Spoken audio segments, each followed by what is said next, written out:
Jakari didn't even let her change clothes. Grabbed her arm, dragged her to the door, and pushed her out into the cold, midnight air. Barefoot, in a nightgown, like she didn't belong there at all. His whole family stood there, watching, filming. No one stopped him, no one spoke. That video went everywhere. Not one of them knew. They had just locked out the wealthiest woman alive. It was 11:58 on a Tuesday night when the front door of that house flew open. The neighborhood was dark and quiet. Every other porch light was off. Every other family was asleep. But inside that house, every single light was blazing. And the noise coming through those walls was the kind that makes sleeping neighbors pull their pillows over their heads and pretend they don't hear anything. Then the door opened, and Jakari stepped through it first. He was tall, sharp jaw, still dressed from earlier in the evening like he hadn't planned to sleep at all that night.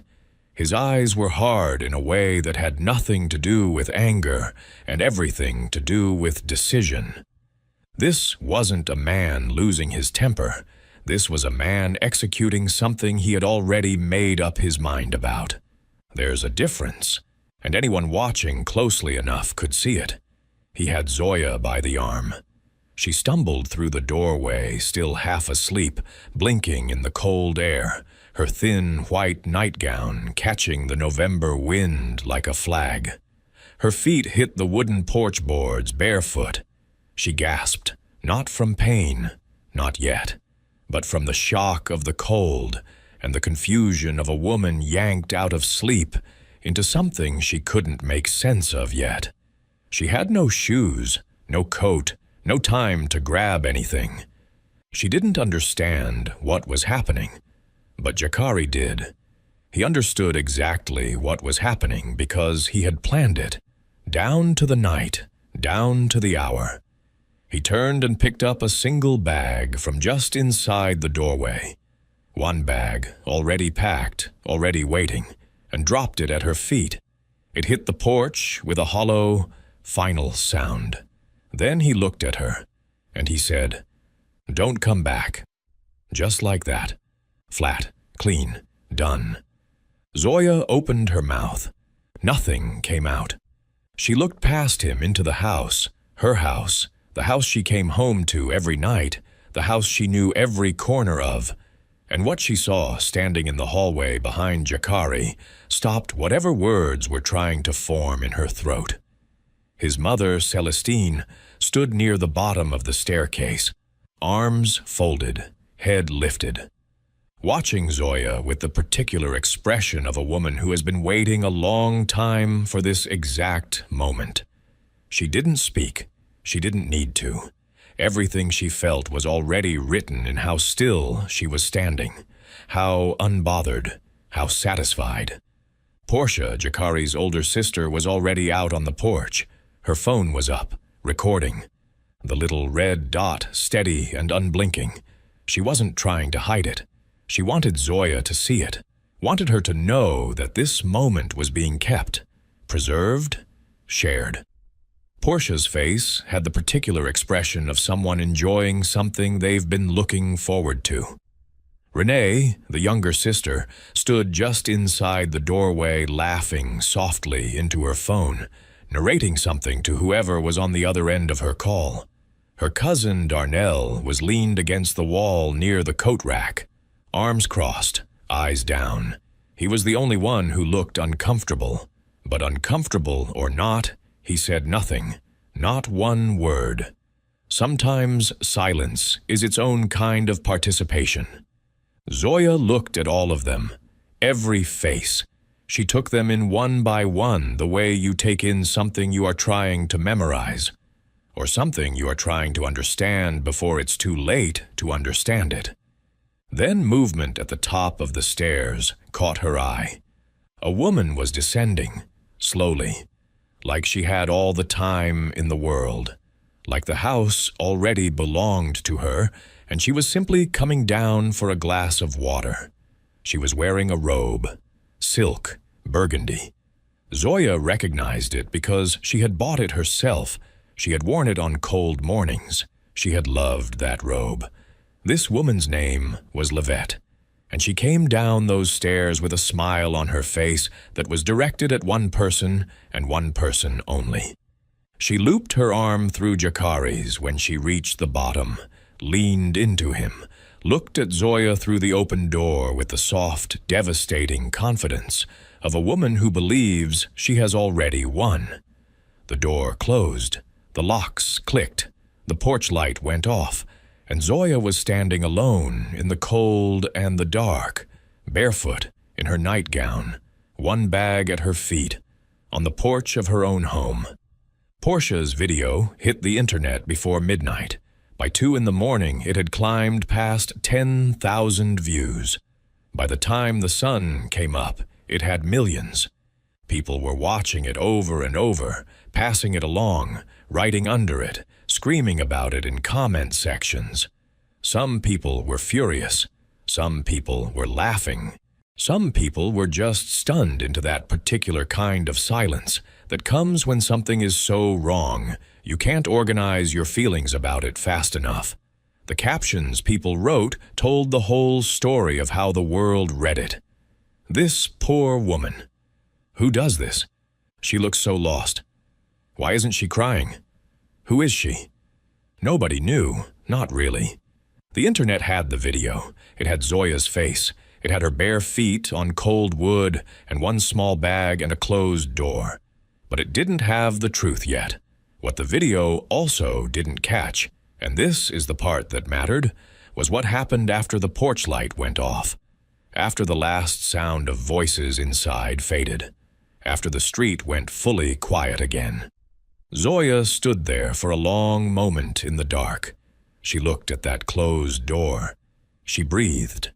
She touched something at her throat, a small gold pendant on a thin chain, and held it between her fingers for just a second. Then she picked up her bag, pulled her shoulders back, and walked down the driveway. A neighbor across the street, an older man named Mr. Beaumont, who couldn't sleep most nights anyway, watched her from his window. He would tell people later, weeks later after everything came out, that he had never in his life seen someone walk away from something so painful, looking so much like they were walking toward something. Like she wasn't leaving, like she was arriving somewhere. He said she walked like she was going somewhere important. She was. But to understand Zorya, you have to go back, because people like her don't break in moments like that. They're built long before it. She grew up quiet, observing, listening, the kind of girl people overlooked, because she never needed to be seen. When she was 9, her grandmother placed a small gold pendant in her hand. "Still waters run deep," she told her. "You don't have to show everybody what you're carrying." Zorya never forgot that, and she never took it off. While others talked, Zorya watched. While others showed, Zorya built, quietly. By the time she understood the world, she had already learned something most people never do. Power doesn't announce itself. It grows in silence. So while people around her saw nothing special, Zorya was building something they couldn't even comprehend, something deep, something hidden, something that didn't ask for permission to exist. And when she met Jakari, he saw her kindness, her calm, her quiet, but he never saw her depth. He never asked, and she never told him. They married quietly, simply, and for a while, it felt like enough. The first 3 years of the marriage were warm, the way early mornings are warm, gentle enough, real enough, but with a cold that was always waiting just outside. Zorya was building something massive in those years. Her work was spreading quietly into places that mattered. Powerful people were already paying attention. But her name was nowhere to be found. She worked from home. She kept everything structured through a holding company. Carefully, intentionally, private, protected, still. And the man sleeping beside her had no idea what was quietly growing under his own roof. Jakari knew she worked. He knew she had clients. When people asked, he would say, "She does tech consulting," with a kind of vague pride that was mostly about him looking good for having a smart wife. He had no picture of what the actual numbers looked like. He had no idea what was sitting quietly in accounts under that holding company's name. He never asked to see it. And Zorya never offered a tour. She wasn't hiding it to deceive him. She was keeping it the way Odessa had taught her to keep things. The way her whole life had taught her to keep things. Still waters. But stillness can be misread. And Celestine had been misreading Zorya from the very first day her son brought her home. Celestine was a woman who needed to understand everything around her, needed to feel like she had a handle on the people in her son's life, especially the women. Zorya gave her nothing to grab onto, no insecurity to press on, no need that Celestine could be the one to fill. Zorya was polite and kind and completely self-contained, and to a woman like Celestine, self-contained women were dangerous women. So she started working, slowly, carefully.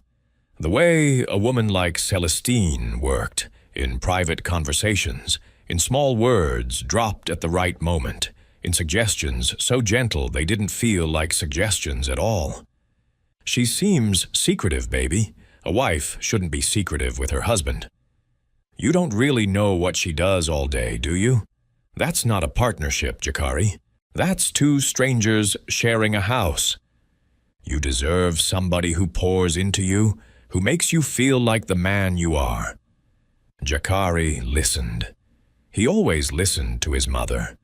Not because he was weak. He would have hated being called that.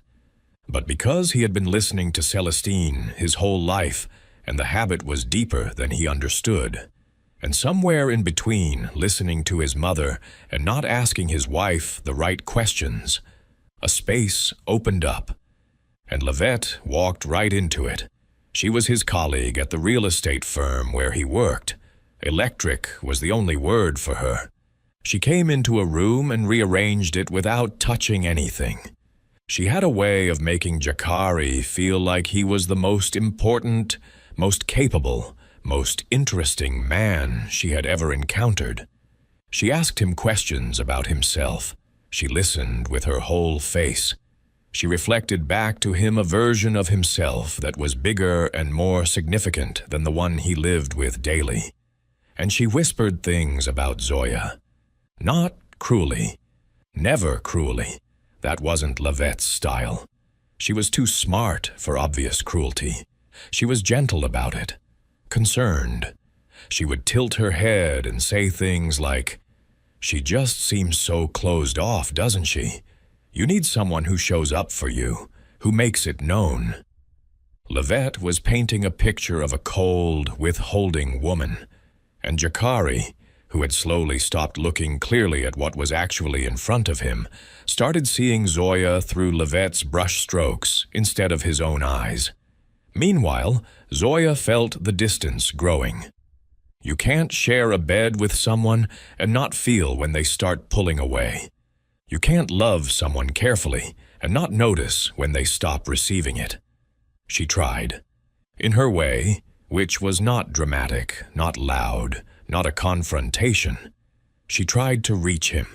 She cooked meals he loved. She made herself available when he came home. She asked how his day was and actually listened to the answer. She reached for his hand. He let her, but he was already somewhere else. And sometimes, on the nights when the distance felt biggest, he was cruel about it. Not physical, just cold, dismissive. The kind of cruelty that leaves no marks but goes very deep. Zorya didn't fight back. She absorbed it, and she went still in a new way. Not the still of peace, the still of a woman who can feel what's coming and is making herself ready. 3 weeks before the midnight eviction, Celestine told Jakari a lie that closed the last door between him and his marriage. She told him that Zorya had been seen meeting privately with a man, a lawyer, multiple times. Private meetings, that people were saying things, that Zorya was planning to leave him, and that she was moving money, protecting assets, getting ready to take everything. Every word of it was constructed. The meetings were real. Elton Graves, reviewing the annual audit of her holdings, the same meeting that happened every year like clockwork. But Celestine had seen Zorya's car at Elton's building and built a story around it that she handed to her son like a weapon. Jakari didn't go to Zorya, didn't ask, didn't investigate, didn't sit across from his wife of several years and say, "I need to understand something." He went straight to Livette, and they started planning that same night. The night before it happened, Zorya sat alone in her home office. Late. The house quiet around her. 3 monitors glowing with the quiet, complex, enormous machinery of everything she had built over the years. The numbers on those screens represented something so large that most people wouldn't have known what to do with the information. Zorya looked at them the way she always looked at them, steadily, without drama, like a woman checking on something that belongs to her. She had a feeling that night, heavy and specific. She couldn't have named exactly what it was. She picked up her phone and called Elton Graves. He answered on the second ring. "If something happens," she told him, "you know what to do." There was a short pause. Then, "I know," he said. "Are you all right?" "I'm fine," she said. And she meant it in the way that she always meant it. Not that everything was fine, but that she was fine. That she was still standing, still herself. She went to bed. She didn't know it was the last night she would sleep in that house, but the part of her that was deepest, the still, running, deep part, was already ready for what morning would bring. Or in this case, midnight. 6 weeks passed. 6 weeks is enough time for the world to move on from a viral video. Enough time for new outrages to come along and pull the attention somewhere else. Enough time for the people in that video. The ones who had done the filming and the laughing and the lock-changing. To start feeling like they had gotten away with it. Jakari had moved Livette in the very next day. She had redecorated the bedroom within a week. Celestine came over for Sunday dinners and sat at the head of the table in a chair that was not hers, and talked about how much better the energy felt in the house now. Portia posted photos. Renee posted photos. Everyone was performing a happiness that required an audience, which is usually the first sign that the happiness isn't real. But Zorya wasn't watching. She was working, and Elton Graves was moving. The Atlanta Black Business Excellence Gala was the most prestigious event on the city's calendar.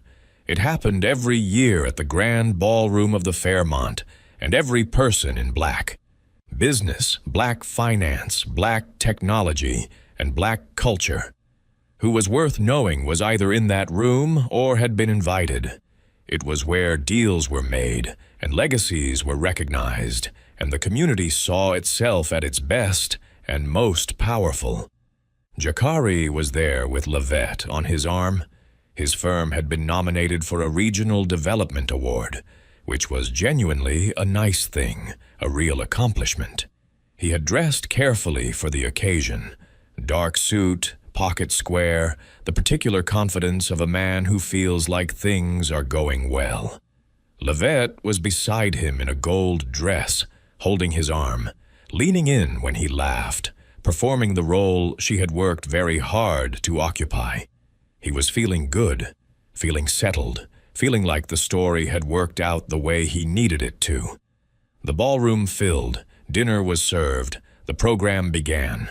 Awards were presented with the usual speeches. Then the host returned to the microphone and asked for everyone's attention for the evening's keynote honor. "Tonight," the host said, "we recognize someone who has spent the last decade quietly reshaping the infrastructure of commerce across this region. A private philanthropist, a technology pioneer, someone who has, until tonight, chosen deliberately to remain anonymous.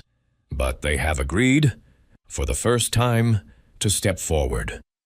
Jakari picked up his glass, half listened, let his eyes wander the room the way you do when a speech is building to something and you're waiting for the name. The firm she founded, Crest Deep Technologies, is currently valued at $85 billion. Its infrastructure quietly powers 40% of the Southeast's financial networks. The institutions in this very room depend on her work, most of them without knowing who built it. Jakari's glass stopped halfway to his mouth. She has asked that her name be made public tonight for the first time. The room was very quiet now. That specific, held breath quiet of a room full of people leaning forward at the same time. "Ladies and gentlemen, Zorya." She walked through the doors at the back of the ballroom, deep burgundy dress, hair up, the small gold pendant at her throat, the only simple thing about her, catching the light once as she moved. She walked between Elton Graves on her left and two senior advisors on her right, all of them moving at her pace, which was unhurried, calm, and completely without performance. The room erupted, standing, applauding, people reaching to touch her arm as she passed, others leaning in with wide eyes, whispering her name like it meant something. The sound was enormous. Jakari did not stand. He didn't move. He sat there, glass frozen in his hand, mouth slightly open, his mind failing to catch up to what his eyes were seeing, like something inside him had just broken and didn't know how to restart. Livette turned to look at him. He didn't look back. He was staring at Zorya, moving through that room like she had always belonged there, like she had always been above all of them. Because she had. And for the first time in his life, he realized he had been the smallest person in her world. He just hadn't known it. 2 tables away, because Portia had arranged a guest seat for her, Celestine sat completely still. Her face had gone the particular gray of a woman who is calculating very quickly and finding that every number she tries comes out wrong. Zorya reached the stage. She accepted the honor with both hands. She stood at the microphone and let the room settle. And then she spoke in a voice that was quiet enough that the room had to lean in to hear it, which was exactly how she had always spoken, which was exactly how she had always been. She thanked her father Ezra by name. She touched the pendant at her throat once, quickly, privately, like touching something sacred. She thanked her mother Loretta. She thanked Elton Graves. And then she paused for just a moment and said the thing that would be quoted and repeated and written about for a long time afterward. She said, "I was taught that still waters run deep. I lived by that my whole life. Some people mistook my stillness for weakness. Some people mistook my quiet for emptiness. I want to thank them tonight because they reminded me that I was the only one who ever truly knew what I was carrying." The room came up again, loud and long. Jakari stood up. He didn't make a decision to stand. His body just moved. The involuntary motion of a man whose entire understanding of his own life has just collapsed under him, and he is trying to find his footing. Livette grabbed his arm. He sat back down slowly. He pressed his hands flat on the table like he needed to feel something solid. He could not breathe correctly.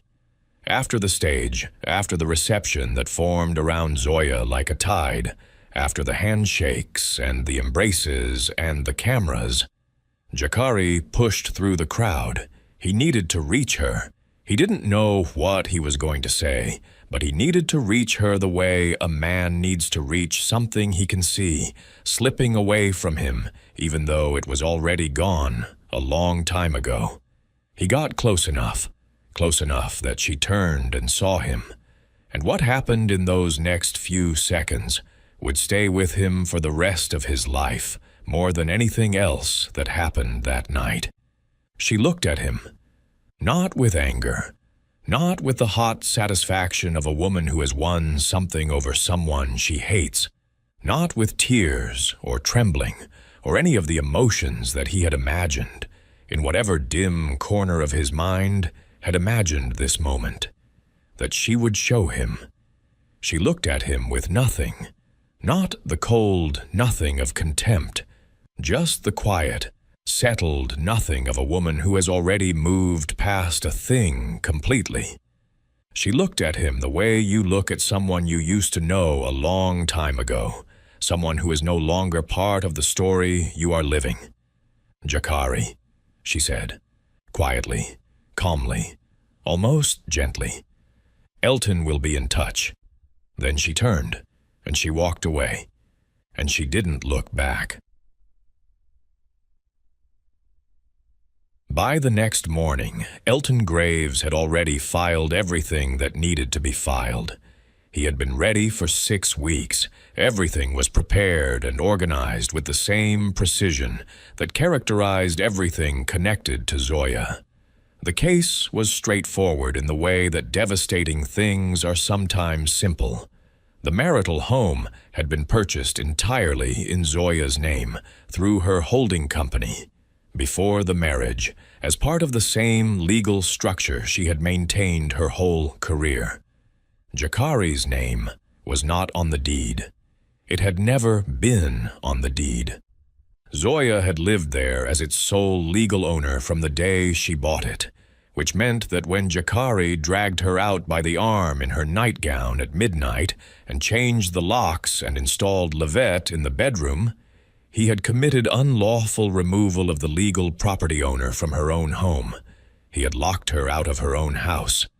The irony was so complete and so enormous that even Elton Graves, a man who had been a lawyer for 30 years and had seen nearly everything, took a quiet moment when the filing was done to just sit with the full weight of it. Within 30 days, Jakari was served. He and Livette both received notice that they were required to vacate the property. Livette had no legal standing to be there. She had never had legal standing to be there. She was living in a house that belonged to a woman she had smiled at through the doorway 6 weeks before. Livette left on a Wednesday afternoon while Jakari was at work. She didn't make a scene about it. She just started quietly taking her things. Her clothes first, then the things she had added to the bedroom, small decorations, her products from the bathroom, the gold throw pillow she had put on the bed. She moved through the house efficiently, like someone completing a task. She left a note on the kitchen counter. It said, "I'm not built for this." Jakari came home to half-empty closets and that note and a house that felt completely different in the specific way that houses feel. Different when a certain kind of presence has gone out of them. He read the note twice. Then he sat down on the bedroom floor, the floor of a bedroom that was not and had never been his, and he stayed there for a long time. He didn't call Livette. He didn't call his mother. He didn't call anyone. He just sat there with what he had done. The journalist who made the connection was a young woman at an Atlanta digital publication who had bookmarked the midnight video when it went viral because something about it had unsettled her. When the gala story broke, when Zorya's name and face and the word 85 billion started filling every feed, this journalist pulled the video back up, watched it again, looked at the face of the woman being pushed out the door in a nightgown. She wrote the connection in a piece that took her 3 hours and went everywhere in 3 minutes. The same video, Zorya barefoot, nightgown, one bag, the cold porch, Portia's steady phone, was now being replayed with the full story attached. The same footage that had been shared to humiliate was now being shared to tell the truth. And the truth made that footage something else entirely. It made it evidence of something so much larger and more awful than what anyone had first understood. Portia deleted all of her accounts within an hour of the article dropping. Renee went private. Their cousin Darnell gave a short interview to a local news outlet where he said, with the careful language of a man trying not to drown, that he had not been aware of the full situation. The internet had very little patience for that answer. The comment sections made that clear. Celestine called Jakari every day for a week. She cried. She told him this was not what she had intended. She told him he needed to fix it. She told him to go to Zorya, to apologize, to do something. Her voice on the phone had none of the certainty it had carried on that midnight porch.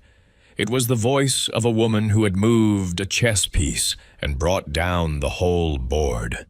Jakari stopped answering her calls. He lost the house, legally, cleanly, without anything he could do about it. He lost Livette, who had disappeared back into her life with the clean efficiency of someone who had calculated the odds and decided against them. He lost his position at the real estate firm. Quietly, in the way these things happen, a conversation in a conference room, and a generous severance, and a firm handshake, and a door that closed behind him for the last time. He lost the life he thought he was building when he planned that midnight removal, but the loss that sat the deepest, the one that would not leave, regardless of what else changed, or healed, or moved on, was the image of Zorya's face at that gala.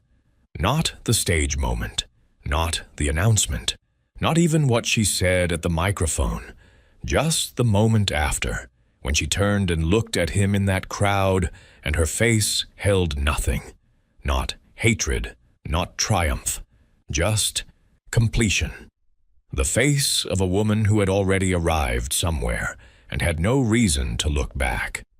That image had a way of returning to him at unexpected moments, while he was in the quiet of a place he was renting now, while he was trying to sleep, while he was sitting with the paperwork of the life he had to rebuild from what remained.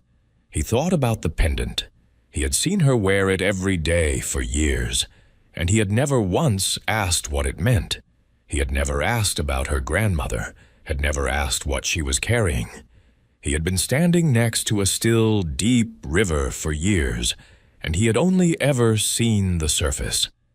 Zorya did not move back into the house. She had the property legally reclaimed without drama, the way all things in her life moved, quietly, efficiently, with purpose. Then she donated it. The entire property, furnished, transferred to an organization called Steady Ground that provided transitional housing for women leaving unsafe domestic situations. She called them directly. She made the donation without a press release, without a photo opportunity, without any of the apparatus of public generosity.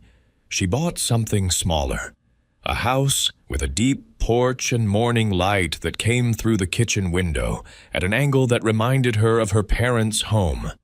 A yard that was mostly overgrown when she moved in, which was fine because her mother Loretta came down for 2 weeks and they planned a garden together. They worked in the dirt in the mornings.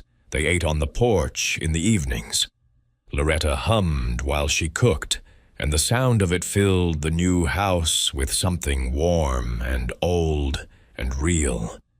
Ezra came for the 2nd week.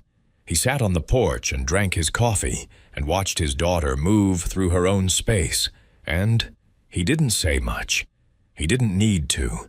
His face said everything. The particular expression of a father watching his child be okay after being afraid they wouldn't be. One morning, maybe 3 weeks after she moved in, Zorya sat on the porch alone in the early light before anyone else was up, coffee in one hand, the yard in front of her, half garden now, starting to take shape. The morning was quiet in the specific way that mornings are quiet when you have found your way back to something true about yourself. She held the pendant between her fingers, just held it. She thought about Odessa, gone now for several years, who had pressed it into her small hand on a summer porch a long time ago and told her about still waters. She thought about her father reading the Bible in the morning dark.